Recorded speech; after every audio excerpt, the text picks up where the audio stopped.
Bachikwatako yenna assalamu alaikum wa rahmatullahi wa barakatuhu.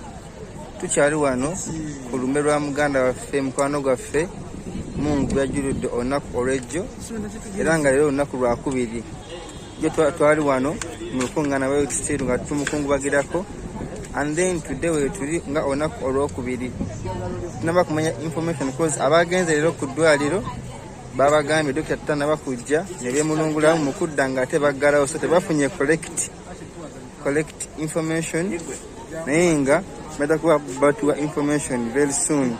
So abafulumya information musimanyi mukwano gwaffe muganda waffe yafudde biragala, simanyi bamusanze mu ruumu, nedda abadde alina obulwadde bwe wabula bwajjidde mu kaseera kakyamu nga tasobola kubukontrolinga. Nabwe kityo ambulance bwe yazze omutwala mu ddwaliro ate tekyasobose, baase kikeereza era batu n'afiira mu ddwaliro ery'e Dubai. So baida kuba batubuulira olunaku olw'enkya nga bazzeeyo tufune ekigenda mu maaso, naye nga abagambe ebigambo bambi mukendeeza okufulumya false information kuba wano ffe tulina abantu bennyini babadde abeera nabo era nga bagenze mu ddwaliro leero twasobodde okulaba musawo ne mukwano gwaffe Micho waali.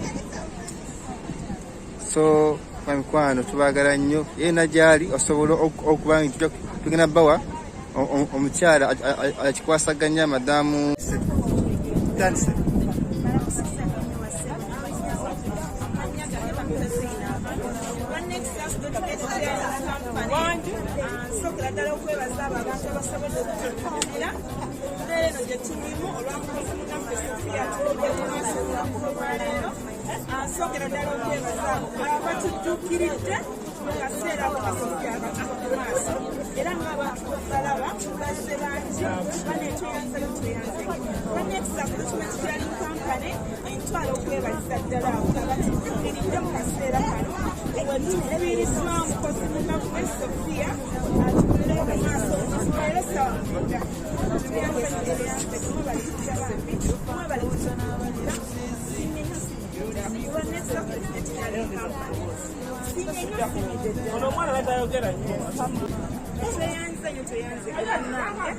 abasobodde okutuukirira abantu mu mbeera gye tubaddemu. Tweyanziza nnyo, tweyanzeke Running Statement Clearing Company. Tusiimye nnyo olw'abantu abasobodde okutuukirira mu mbeera gye tubaddemu, tufiiriddwa mukozi munnaffe Sofia. Tweyanziza nnyo, tweyanzeke. Nsigadde nze Zainab, neyanziza nnyo, neyanzeke. Yes.